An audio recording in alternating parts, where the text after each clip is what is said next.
I believe there's a hero in all of us. You have great powers, only some of which you have as yet discovered. I'm a superhero, Mama. A real-life superhero. The world needs extraordinary. We will make you a superhero. Are you ready to become a hero? Initiating surprise in 3. This 2 is 1. The Real Brian Show.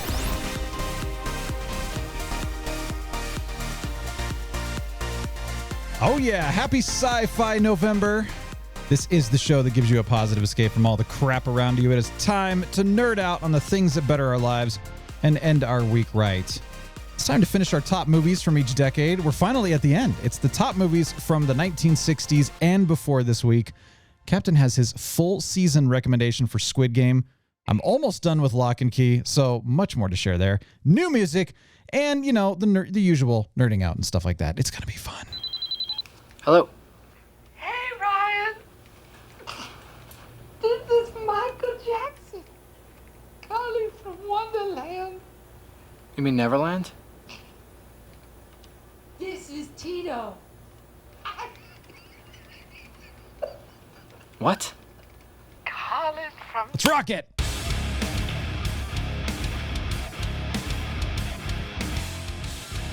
Oh, yeah. Welcome to the Real Brian Show. Yeah. What's going on? We're getting excited over here, man. Having a good time. Hey, thanks for joining us. Thank you for being here today. Really appreciate it. We love having you here. We love being here. We're having fun. We're on video, and I'm a little scared because I don't know why I'm scared, actually. Captain, how you doing, man? What's going on? I'm good. Yeah, you keep having me. I've been DJing your intros here, and yeah. And it's a lot of work. It is, isn't it? You understand now. You gotta like spin the music and see. You're doing it the old-fashioned style. You know, the record. Waka waka waka. You know. Yeah. I got the turntables on my desk here, and yeah. So. Yeah, it's pretty sweet, man. That's a good time, dude. I'm excited today because it's November. It's Sci Fi November. Some of you are thinking like, wait a minute, what the heck is Sci Fi November? Now, for those of you who've been around for the whole 5 years, you know, the whole 9 yards, the whole 5 years. I don't know. Anyway, for those of you who've been around for a long time, you know this whole Sci-Fi November thing. It is a tradition that I have. Somehow, November became all about the sci-fi for me. The movies, the TV shows, the games. I mean, the music even. It's like I listen to the Starship Troopers soundtrack and the Fifth Element sound. I don't know why. I don't get that. No. It makes no sense. You don't need an excuse. There's no excuse needed. You have Yeah. November is your sci-fi month, and that's awesome. So. And I love Thanksgiving too, and I'm one of those people who will not skip over Thanksgiving because I hate when the stores have Halloween decorations up in, you know, July. It's like July 4th, and then July 5th Halloween decorations go up, and then Halloween decorations are down like October 5th or whatever, and then it's Christmas. And then like on December, I don't know what it is, like halfway through December 25th, they've got Valentine's decorations. I don't, whatever, man. You got to push that product, Brian. You got to push the product. No, it just makes me not want to buy anymore. So for those of you who are in marketing, take a lesson here because I'm not the only one here. But I love celebrating Thanksgiving here in the States. I know.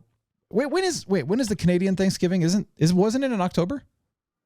I'm so confused. I don't remember. Come on, Canadians, remind us, please. You know what I want to know too is like I understand our Thanksgiving celebration here in the States, but I don't know anything about the history of the Canadian celebration. What do you guys celebrate? What are you thankful for? I don't know. I want to know. Yeah, I want to know too. So you Canadians, tell us the whole story, and don't just send me a written message. This is your opportunity to shine. Send me a video. I'm serious. Get on video and do it, and we'll play it because then you can actually tell us what the Canadian Thanksgiving is all about. Go Phoenix Suns. I'm a little bit worried about them this year. They're not doing quite so well. You know, they won the Western Conference Finals last year and they did pretty well in the finals, but I don't know what's going on this year, man. They're not doing very well. But that's going to change. It's a good team. Whatever. Isn't it early? Is it pretty early? Man. No, actually, it started on time this year. Last year, things started late because of COVID. Oh, yeah. It was, I don't even know, is it December or something they started last year? It was really weird. This year, though, this is like October, November, full season. That's basketball. It goes all the way through April, I think, is what it is. And then the finals, or, you know, the playoffs and stuff. It's still early, so don't worry. They could pull out of their nosedive. Oh, it's very early, and that's the thing. And in fact, a lot of the teams this year that did very well last year. I mean, even the Milwaukee Bucks, who won the finals last year, are middle of the road right now. So anything can happen. You know, they're taking their time. It's a slow burn, man. And look at the Arizona Cardinals this year. I mean, where'd that come from? Is that football? Yeah, they're doing really good. I don't know anything about it. I'm just kidding. Like, yeah, how about them Broncos? I don't know. I mean, but that's great. What's going on? Enlighten the rest of us who don't know what's going on in football. I don't know. I just know the Arizona Cardinals are doing really good. I listen to Jim Rome once in a while, and he's going off about how amazing they are this year. So yeah, that's great, man. I don't watch NFL either. So yeah, and it's nothing to get. Like, I'll watch some, and if Sarah likes football more than I do, and so we'll turn it on and I'll be watching some of it, and I'll basically what I'll be doing is like illegal shift, and I don't know what's going on. Okay, for those of you on YouTube, I like the personal fouls. Those are my favorite. Yeah, go ahead. For those of you watching on YouTube, thank you for joining us, by the way. But when they do this, what is that? Offsides. This is off. Wait, is this offsides? See, this is what I'm saying. So in volleyball, this is substitution. In basketball, this is traveling. And in football, I think it's offsides. I think. But it's just like, can we have another I know what gesture? This means. I mean, we could be like, is this? Oh, no, that's the wrong. Can't do that. Sorry. Anyway, I'm drinking something. By the way, this is a Sarah's mug here. And it says balance, which is quite fantastic. So I'm doing a little, message of balance for everybody here today. And I'm drinking that Edson blend that I have, which combines that honeybush tea, which is really nice. Dude, honeybush tea. Honeybush is I think it's a variety of the rooibos, but it's sweet. And it doesn't have any sugar in it, but it has like that honey flavor to it. It's really weird. And then it combines some of the Earl Grey stuff in there, bergamot, some of that stuff.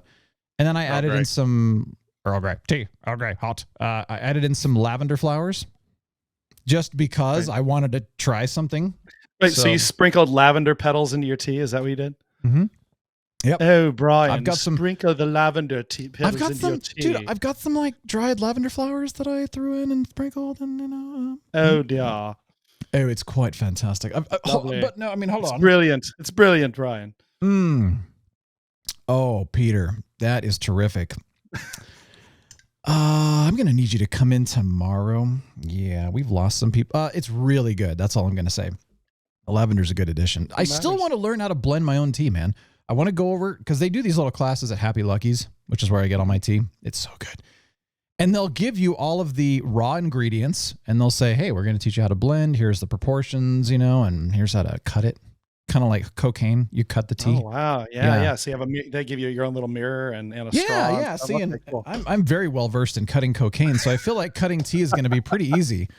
No. It's so funny. I'll joke about drugs a lot. I don't know why I joke about it because it's not funny, but I do joke about it. And half the time, actually more like 90% of the time, I clearly don't know what I'm talking about.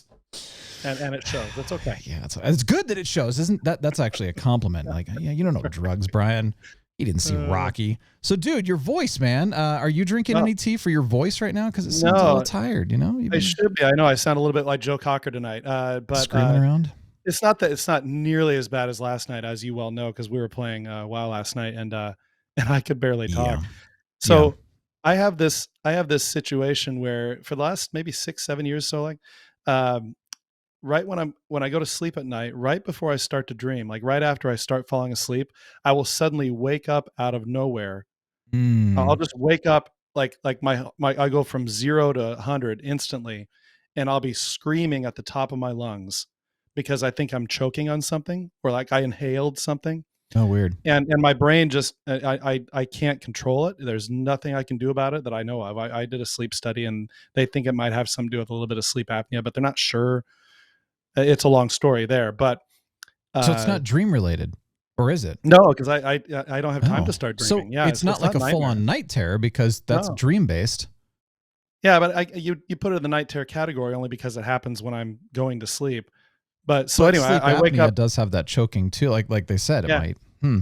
So I scream bloody murder like the top of my lungs, like as loud as a human being can possibly scream. Wow. And I did that 2 nights in a row this last weekend. So dang. It shredded my vocal cords. It doesn't hurt though. That's good. I just sound like Stevie Nicks. That's all. Sorry. Just like the white-winged dove. No, I can't sing her. She's hard, man. Yeah, like you could do it. Imitate her. Just like the woodwind goes. Okay, Sing, yes. song. No, I sound more like Cartman, I think. Yeah, you do. I was just gonna say Hey. that's like South Park right there. So Totally. interesting, man. You know, and I know sleep apnea typically happens in larger people, which you're not larger. So Yeah, I'm not that large. do you sleep on your No. back? No, I sleep on my side. That's the thing. Oh, that's So, even weirder because and- that's yeah, very in the sleep- unusual. Yeah, in the sleep study, they noticed that I do have some apnea when I'm on my back, but when I'm on my side, I have almost no apnea. Well, but yeah, I'm most always people sleeping don't. on my side.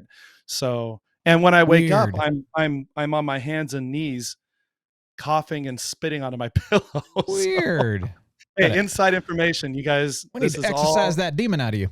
I got nothing to hide. Man. So yeah, Well, I'm glad you're here using your voice to the extent that you're able to use it at least. So thank yeah. you for Like I said, if we tried to record yesterday, it would have been hilarious. So, yeah. Hey, how you doing? It would. Yeah. I'm trying to think of who you would have been sounding, but oh, that's it. The dude, the Emperor guy from Jupiter Ascending. He's like, see, I want to take over the planet. that movie, I have purged it from my memory banks. I don't remember those things. That's the guy that It plays Newt sucked Scamander. that bad. I know, and he's okay. He's a weird. Okay, I don't know if he's weird in real life, and if you're listening, call in because I don't know you, but I'm telling you, like every role he plays is very bizarre. Even Newt Scamander is very bizarre. And Same guy? Fantastic Beasts. Yeah, same guy. Okay. So, and he played. I feel I've bad seen for him. some that of he the was on Jupiter movies. Ascending. That sucks. But it was a weird. Speaking of that, I mean, The Matrix is coming. We're just over a month away. I'm not gonna lie. I'm very concerned about this because the Wachowskis. How do I put this? They've gone insane. They've gone They insane. went Yeah. insane a decade or more ago. At At least, yeah. Like the Matrix so- movies came. Well, when the first Matrix came out, I think they were kind of like, "Wow, this went somewhere," and everybody did this? freaked out. And I think they started to kind of go insane because matrices 2 and 3.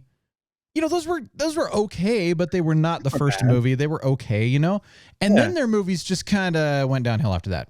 Oh, 100%. Like And ridiculous. they're very outspoken about certain things, and they just, I don't know what's going on, but they're insane. Yeah, they kind of remind me of They what are. happened to Jim Carrey. He just kind of Really? went insane. Well, I he didn't did know for that. a while. Well, I don't know if he is anymore. He did for a while. He went insane and kind of went crazy. Tom Cruise kind of went crazy for a little while. Okay, no. Tom Cruise is certifiably insane. He's a fantastic actor, but he is bat dung crazy. Yeah. Tom Cruise is. Guano, man. He's Yeah. just all guano. Yeah. I don't know. And you know what? Here's the thing. You have to ask this question because actors have to be larger than life. So in real life, are they really that crazy? Or are they just kind of like, man, we just had to put on a show for the public because it's fun. And at home, they're like, yeah, we're just normal people. I got to say, Good at least, question. I think the Wachowskis and Tom Cruise are truly insane. Yes. Yeah. No, they've proven it. I don't know. Time though. and again. If I meet these people in person, you actually might step back and go, Well, okay, they're cool. I'm not saying don't like them. I'm just saying they're insane. I mean, we're all a little crazy. Well, I'm not saying they're bad people at all. No, I'm I not- didn't I'm say not- that either.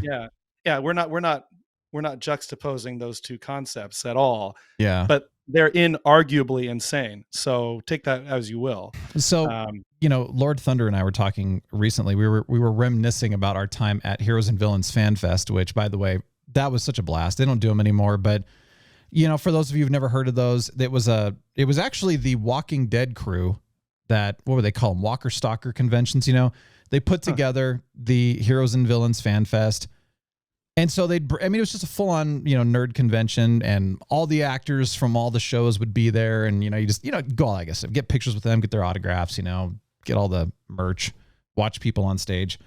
I got a chance to interview a lot of these guys. So, I met a lot of the guys from Arrow and The Flash and Gotham and so on and so forth. Some really, really cool people. And the thing is that a lot of them were very cool people. And it got me thinking like, man, they're just down to earth, chill people. They just got to act and put on a thing.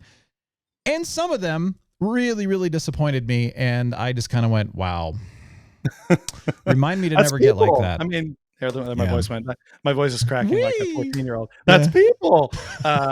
That's Keep going. actors, lawyers, doctors, Baristas, gas station people. I mean, ballerinos. Yeah. Yeah, they're Everybody. all it's just some people are going to be crazy, some Podcasters. people are going to be sociopaths, some people are going to be really nice. Yeah. Musicians. I mean, water is also wet. I just want to make sure you knew that. sanitation engineers.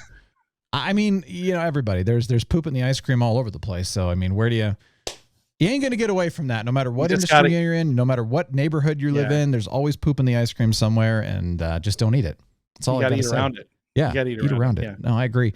So I mentioned basketball. NCAA basketball officially has started as well. Again, not early, actually. Preseason exhibition is what they call it.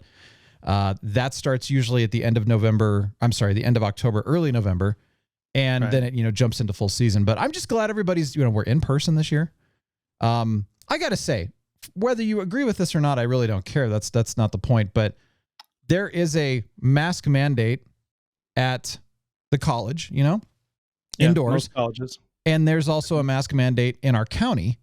And so, you come into the basketball game and you are required to wear your mask. Whether you agree with it or not, whether you believe it actually works or not, you're required to do it.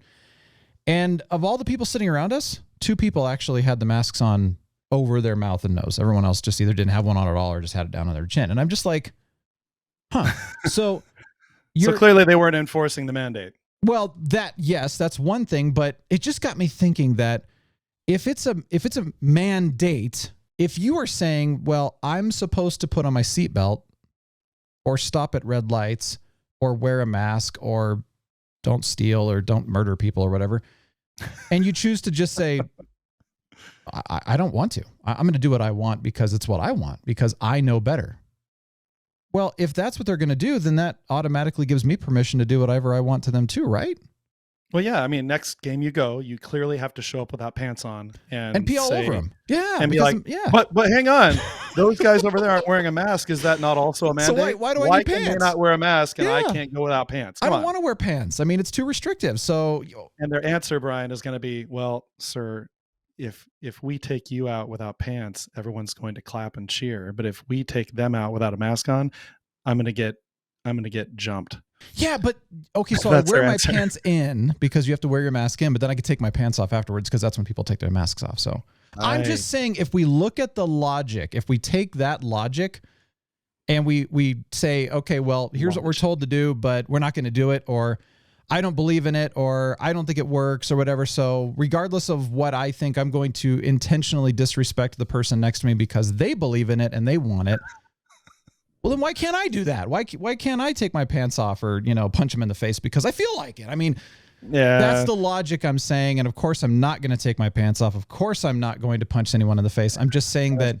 Of course, we're all disappointed to hear you say that. Why? I know. I'm sorry. Why though? And I don't know. It's really upsetting me. And it is the Real Brian Show, and I'm trying to stay positive, but it really bothers me that people are being intentionally disrespectful and they just simply don't care. And when I'm saying I believe in the masks, I don't care what the science shows me it's real. My mom was a nurse, I believe in it. I want to respect others by not coughing on others. And, I just want to be that person that respects others and tries to do what's right. I mean, that's all I want to be, but it really frustrates me. And I get really upset actually when people are just, they don't want to do it, and it's like, again, I don't care if you believe in it or not. If you don't believe in it, that's fine. If you found science that says masks don't work, that's fine. That's cool. But just respect people right now. That's all I'm asking for, It's kind of like, wear pants because I don't want to see that either. I don't want to see the people's face. I don't like faces anymore. I'm kidding. We're not broadcasting this to Vulcans, so logic does not play into this. I know. Neither does respect, apparently. I think now let's not go there. Let's not go there. Be a light. It's true, though. It's true. Be a light. I know, but I'm trying. I'm just, it's so hard because I just look at, and one of the guys is an established owner of our local Chick-fil-A. And that really upset me because I love Chick-fil-A. Yeah. I believe in Chick-fil-A, and and they're not open on Sundays. Come on, guys. Yeah. No, but I love what they have done for the community. I really do. And I love what this guy's done. And he just clearly did not care. And I just was like, there are dueling social contracts coming to play there, because if the owner of Chick-fil-A shows up with a mask on, and all of the people who think he's awesome are in that group of people who predominantly don't want to wear a mask right now, and they see him with a mask on. Now, on one side of the coin, that would be a great example to set That's a light, just like you said. Be the light to like-minded people. However, from a social standpoint, that would turn him into a bit of a pariah, and it would actually hurt his image. Maybe it would kind of convince those other people to kind of say, oh, okay, yeah, regardless of what our beliefs are, we really truly should respect and honor others around us, because that's our job. Regardless. Right. So, regardless. Yeah, you're certainly not wrong, but yeah, there are conflicting social contracts going on right now, and it's very interesting times, I tell you. Yeah. Man. Yeah. But again, this is nothing new when it comes to people's beliefs. But the thing is that most of the time, people are pretty cool about respecting each other's beliefs, whether they agree with them or not. That doesn't matter as much, but they respect each other and they live with it, and it's cool. But to be so blatant with beliefs in a way that actually can hurt others in this particular situation, it actually can. We've seen it. We've got friends. It's been proven over and over and over again. Yeah, and we've got friends right now that are dealing with this right now. So it's what it is, and also, I don't know. I just that's what bothers me, and I know I had no plan on talking about this today. It's just one of those things that I just kind of go, I don't know how to handle this, because on one hand, my Pilates instructor, so he was at Whole Foods, and these two women were next to him and didn't have a mask on, and they were standing right next to him, and he had his on. He looked at him and said, there is a mask mandate, and if you choose not to wear a mask, that's your choice, but please stand 6 feet away from me. And interesting. They looked at him and they just kept talking, and he goes, I'm sorry, I wasn't asking. Please walk away and step 6 feet away from me. I don't want that. And I was like, he's like, I kind of was a jerk. And I said, no, actually, I'm proud of you for doing that, because again, it's not about our beliefs. It's about follow what we're being asked to do, respect others that may believe in this. And if, share your beliefs with like-minded people in private. It's kind of like we were talking about this, that it's playing on the safe side is what it is. Well, you and I had a conversation about this when we were gaming over the weekend, and I was thinking we have a lot of inside jokes that we have with some of our friends. Our friends appreciate that kind of joking and the humor. They know where we're coming from. They know our hearts and our intentions and our, and they know that whenever we say something like that, there's no offense. It's just trash talk. We're having a good time. If we were to joke like that in public, then these people don't know who we are. They don't know where we're coming from. They might take offense to it. Well, we're just trash talking. Oh no, that's offensive, because they don't know us and they don't know where we're coming from. So the same kind of thing applies here, that if regardless, if you have a belief about something here, well then, go practice that belief in the safety of those who know where you're coming from, and you're all cool with that. Don't intentionally offend or hurt others just because. I gotta have my rights, Right. If I operated, let's just be honest, if I operated and I've got to have my rights, there'd be chaos, dude. Really. I mean, let's be honest, because I'm very outspoken. Anarchy, and I'm strong-willed, and I'd be like, no, I'm gonna do what I want because it's what I want. But that's ridiculous. That's an absolutely ridiculous thing. It's like, of course I want to do what I want, but I have to temper it with, but what's also beneficial for others? How is this going to impact others? What's the ripple effect?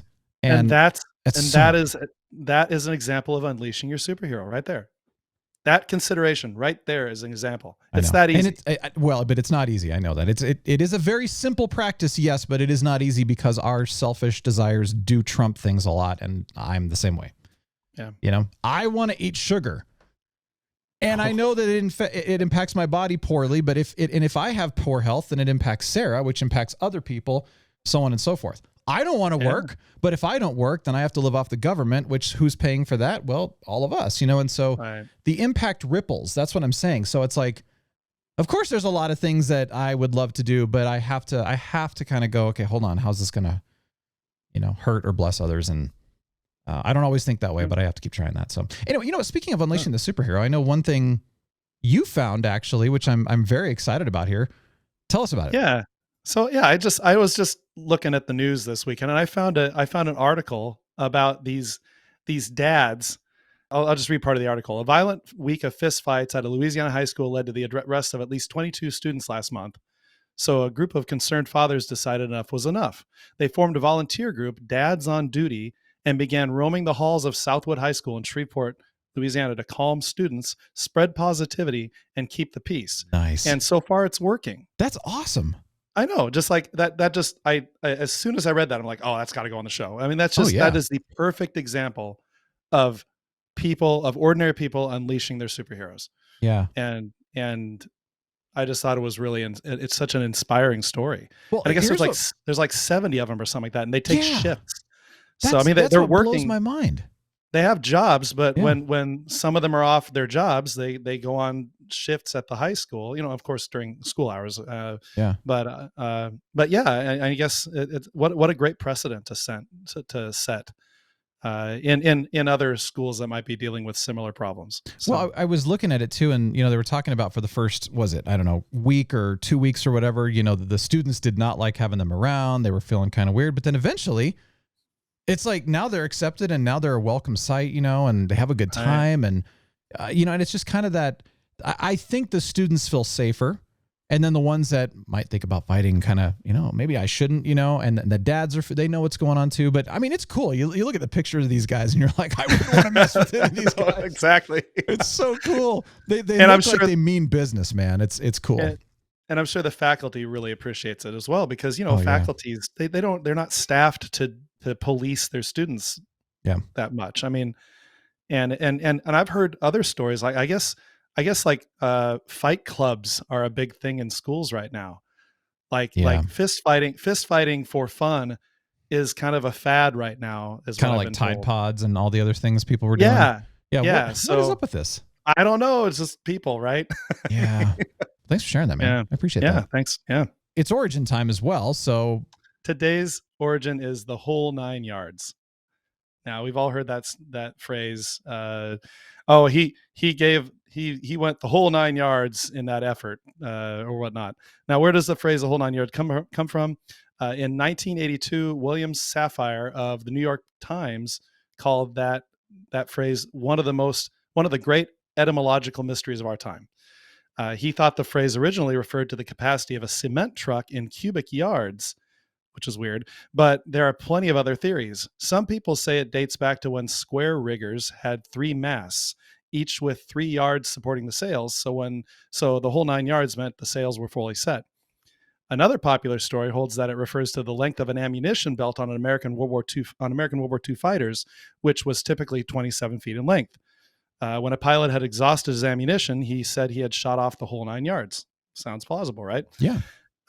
Or it was the amount of cloth in the Queen's bridal train, or in the Shroud of Turin, or it had to do with a 4th down play in football, or it came from a joke about a prodigiously well-endowed Scotsman who gets his kilt caught in a door. I like that one the best. That's my favorite. Hector, the well-endowed. Word sleuths trace the modern use of the whole 9 yards as far back as a 1956 article in a magazine called Kentucky Happy Hunting Ground. Interesting. Where now they've discovered an even earlier version of the phrase, the whole 6 yards, which was used in the rural South as early as 1912. That's still how the phrase goes in parts of the South, by the way. But it was inflated to 9 yards when it caught on elsewhere, the same way the early 20th century Cloud 7 was upgraded to Cloud 9. Didn't know that. Yeah.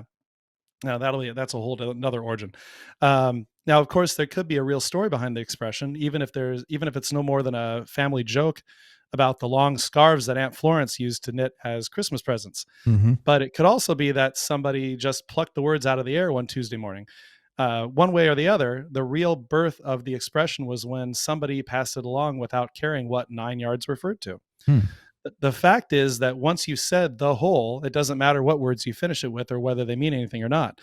The whole shooting match, enchilada, shebang, etc. The phrase "the whole ball of wax," for example, first showed up in the 1880s, though some writers say it comes from a 16th century ritual for dividing up an estate among heirs. Weird. That's a story by itself. Still, it's hard to accept that it doesn't matter where the expression came from, whether the measure is 6 yards or 9. It has a tantalizing specificity. If it cries out for an explanation, and there are plenty of them at hand, is it merely coincidence that 6 yards was the exact diameter of a pitcher's mound? The amount of cloth in a Varanasi sari? The length of a parachute line? But that profusion of possibilities is the key to the idiom's appeal. If, quote, the whole 9 yards had a definitive completion, if it went on to measure yards of cloth, cement, or ammunition, it would never have caught on in the first place. It's like a line of poetry. It resonates without resolving. Interesting. So there you go. Yeah. Hmm. I thought for sure, like the first time I looked this up to do the origin, the first thing I found was the ammunition thing. And I thought, oh, this is a really interesting and cool explanation. Well, turns out that's just one of many. So yeah, as is common with this stuff. So see, and I thought it was a football term too. So when it was mentioned that was a possible origin too, it's like, okay, yeah. But that's interesting that it's, I love how some of these that you found just, there's so many different possible meanings and there's really no agreed upon one thing per se. Right. And maybe that's exactly what it was, is that it did come from various things, you know? I mean, we were just talking about slang words that, you know, we had when we were young that are making an appearance again, but they, you know, they mean about the same thing, but sometimes they originate from, you know, a different source than what it came with us. So it's interesting. Right. Yeah. That's cool. Totally. I'm going to give your voice a break, and I will start our top movie countdown here, if that's okay with you. Oh, and then you know, you can get going on that. So this is exciting, man. It's the final week of our movie marathon thing that we've been doing, you know, counting down in the decades.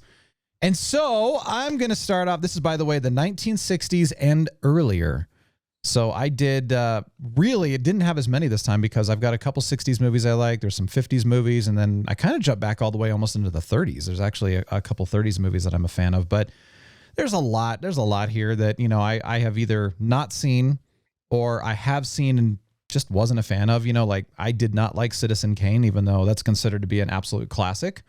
Rosebud. Yeah. I watched Casablanca, and you know, it's okay. I wasn't a big fan. It didn't draw me in like, oh my gosh, this is one of my favorites.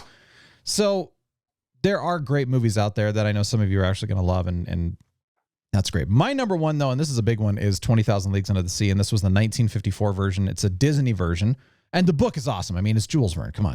But this was just such a great adaptation, in my opinion. They've done a couple of others since that, you know, weren't very good. I would love for them to do a reboot of that. That would be an amazing reboot, but you would have to keep it true to the book as much as possible. And I mean, it is kind of funny to look back and see, you know, Kirk Douglas.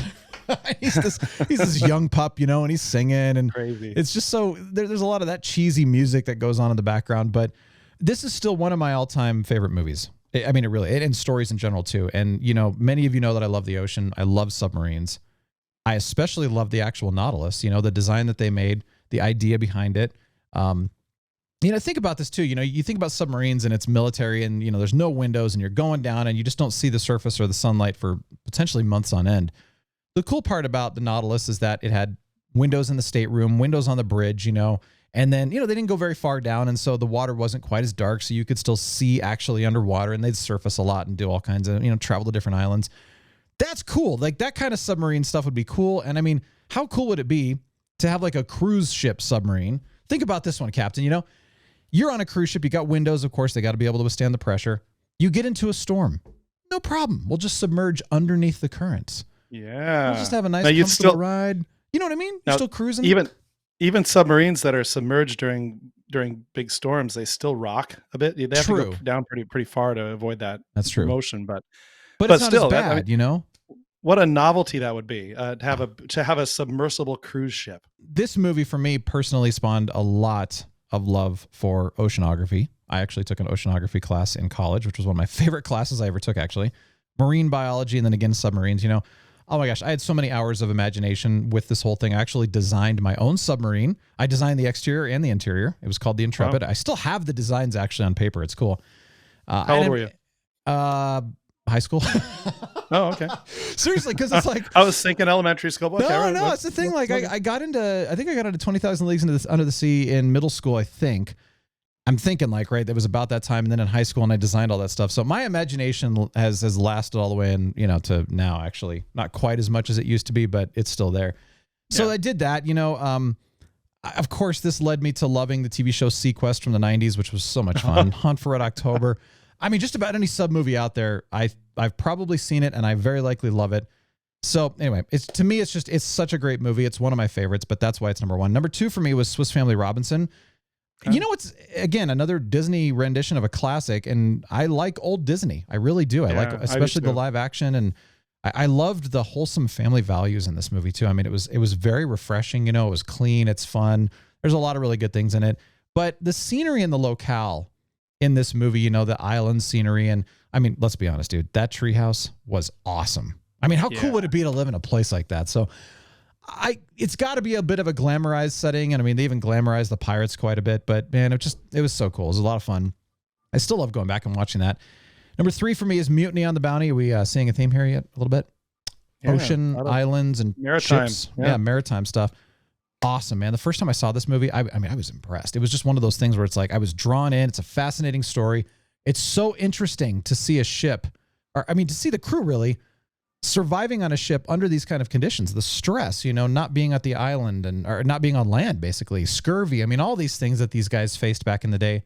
It's just very interesting to see why a mutiny was actually, why it happened in the first place. So number 4, the Thin Man collection. Now, I am putting down all of the Thin Man movies. We were introduced to these actually pretty young, and they are great. I mean, all of them go really well together. They're so fun. It's funny because my grandma loved Myrna Loy, who is the wife, basically, of the Thin Man in this movie. And she used to watch these, you know, when she was a kid and stuff like that. So it was neat. They actually were made in the 30s and went into the 40s by the time they were done with the series and all that. But it's just really cool. The setting, the time period, the genre, you know, the costuming. Well, it wasn't even costuming back then. That's just what they wore, you know? So that was neat. He's a private detective, and he and his wife are like the perfect pair. I mean, they're hilarious. You actually look back and say like, oh, you know, she was a strong woman. Just saying, like, that was the 30s. And there was that in there. So the stories were phenomenal. Okay. Yeah, it was great. Totally worth watching. My number 5 is Rudolph the Red-Nosed Reindeer, the lovely claymation version. With the Yeti.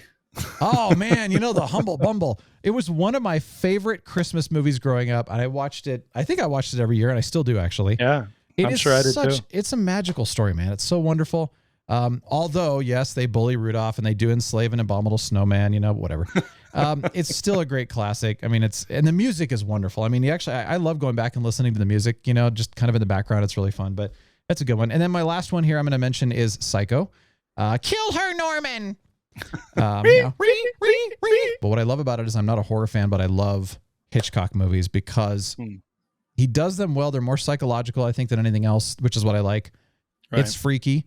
It is crazy to think that the blood in the shower was actually chocolate syrup because it was black and white days, you know? Right. And then Janet Leigh, you know, who played Marion Crane, who gets murdered in the shower, she couldn't take a shower for years afterwards. She had to take baths because she was so freaked out by that scene. So, I mean, the way they did it was really masterfully done. Anyway, honorable mentions for me, How the Grinch Stole Christmas, the 60s. It's the new one. The Jim Carrey was okay. The new one was bad. So, you know, the 60s. But it's The Great Pumpkin. Charlie Brown is on my honorable mentions. So is A Charlie Brown Christmas, which actually I love. I just love that one. Breakfast at Tiffany's, so good. I watched that movie for the first time. I was like, wow, I love this. This is great. I've never seen that Audrey Hepburn classic before, it's worth it. Honestly. It just doesn't look like it would appeal to me, but I feel like I need to, yeah. It's one of those that surprised me when I watched it, and I thought, hey, I didn't think A Devil Wears Prada would be my thing either, but I love that movie, so. That's all. I love that movie, dude. We're done. It's a Wonderful Life, of course. The Wizard of Oz, 12 Angry Men, which, by the way, I've only ever seen once, but I remember really liking it, and I really want to watch it again, but I like that one. Ben-Hur and Gone with the Wind. So those are my honorable mentions. But what about you, Captain? Dude, so I have a top 5 and then a few honorable mentions. So number 5, The Wizard of Oz. Possibly the most famous movie of all time. You've all heard of the whole play Wizard of Oz to the Dark Side of the Moon. Is it Dark Side of the Moon or The Wall? Which one is it? Dark Side of the Moon, actually. Yeah. So my wife says she's done. I've never done it. She says she's done it at a party and it actually works. I don't know. Awesome. I just think it's fascinating. And there's all this lore behind, you know, like stuff that happened during the filming that is now all urban legend. With the Munchkins and stuff like that. And with the guy in the background who hung himself. And I looked, by the way. I never saw it. Yeah, no, I didn't either, but it's still just so much lore and just everything surrounding this movie. It belongs in a top 5 for that era. Number 4, it's The Great Pumpkin, Charlie Brown. There you go. Yep. I looked forward to this movie above all, and we've mentioned this like twice in two episodes in a row. It's just that good of a movie. I used to look forward to this above all other Charlie Brown specials every year when I was a kid. Since Halloween was arguably my favorite holiday back then, It was just so Halloween. Yeah. And it remains so. We watched it this last weekend too, so had Good. to. Yeah. Nice. Number 3, Alice in Wonderland, the Disney one. Yes. This Yes. movie is stamped in my psyche, and I can still watch it today and enjoy every minute of it. I just love that film. But one of my probably, I'd say it's my favorite Disney animation film of all time. Nice. And it's old. Number 2, Planet of the Apes, the original yeah. Charlton Heston. It's my favorite Oh my Heston gosh. film by far. Yeah. This was another film ahead of its time and was my first exposure to the dystopian genre that I love so much now. So That is a good movie, and I forgot that one. yeah. Number 1, my number 1 is 2001: A Space Odyssey. Very nice.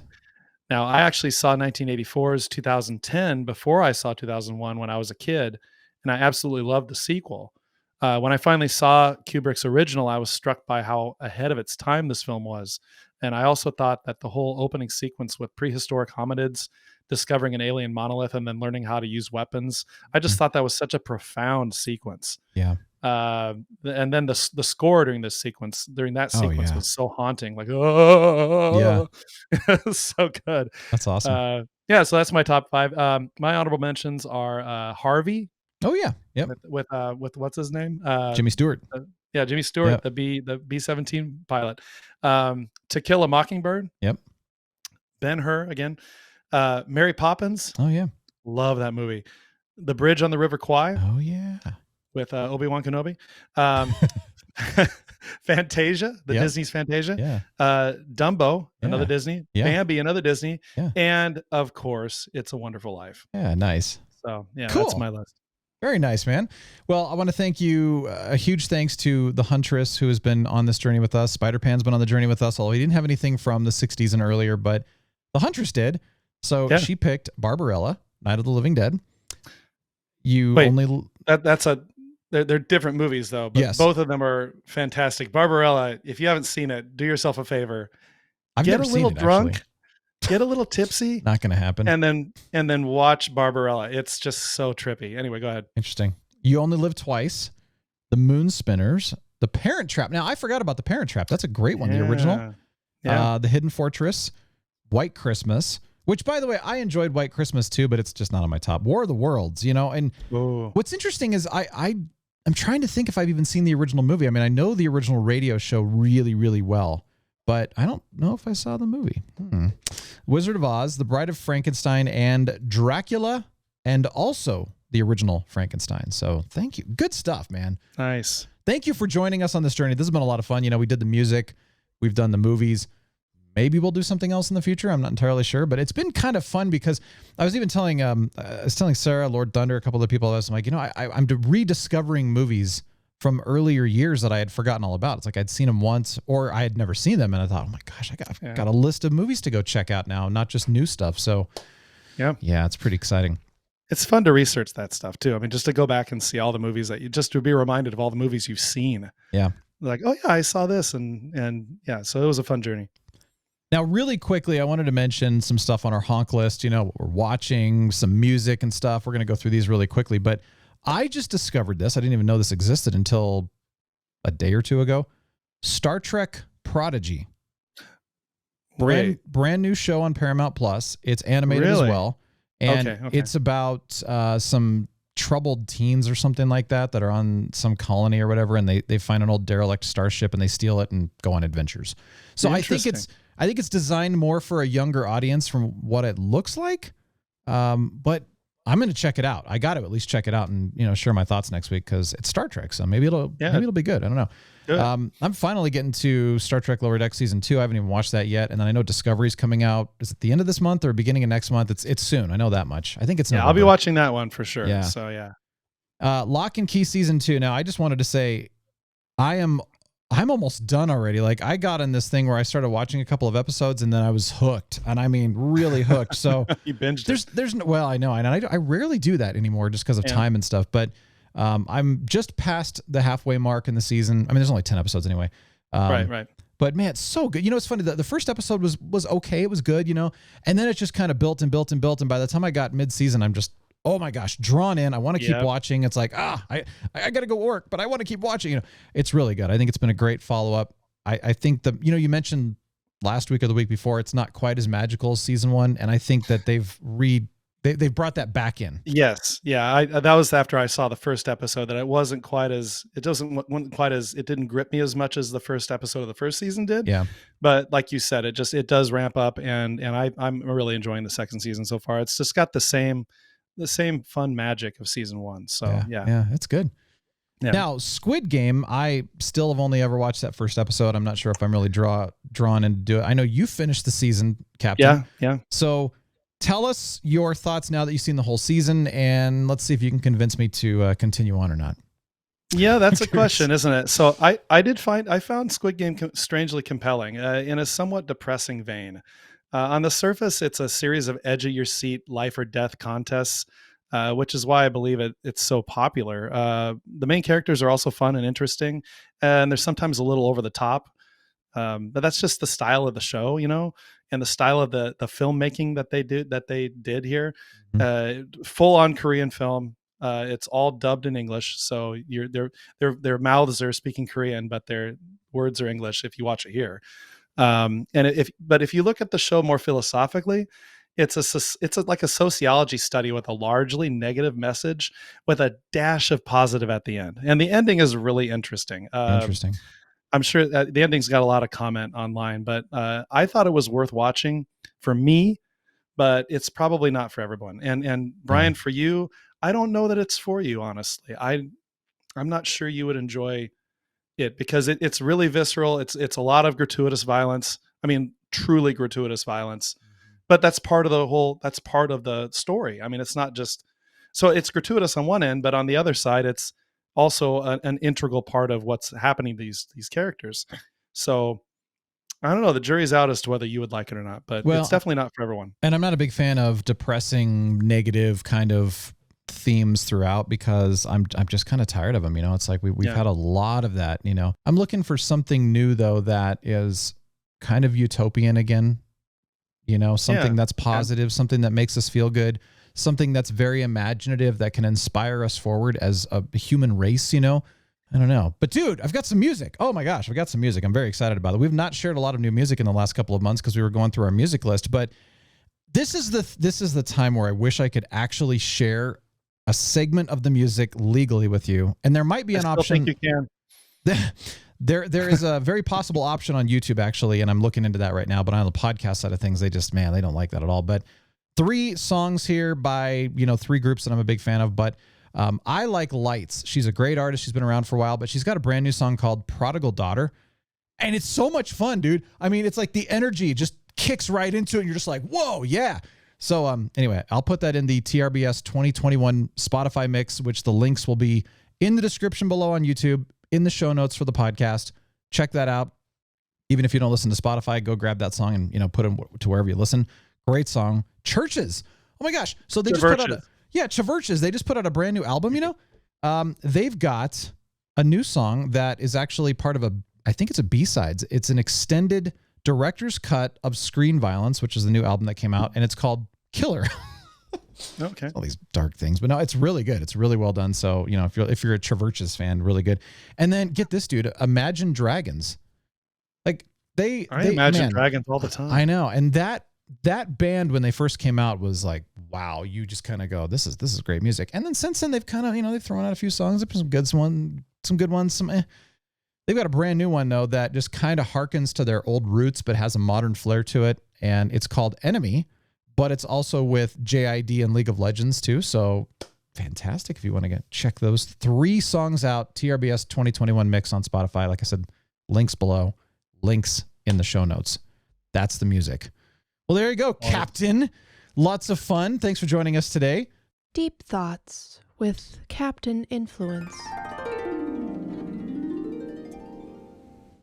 Watching kittens play is like watching the fall leaves swirl around on the ground, except the leaves have fangs, and at least one of them is a little drama queen. Well, you know what the music means? It's time to go. It's so loud. It's so... Oh, it's overwhelming. Sorry, I thought it was just me, but it's because of... Hey, thanks for joining us. Really, I really appreciate it. realbrianshow.com/303 is where you can find show notes, or if you're watching on YouTube, the description is below. Have yourself a wonderful week, and The Real Brian Show is signing off. The Real Brian Show is a production of 514 Media at 514mediaempire.com.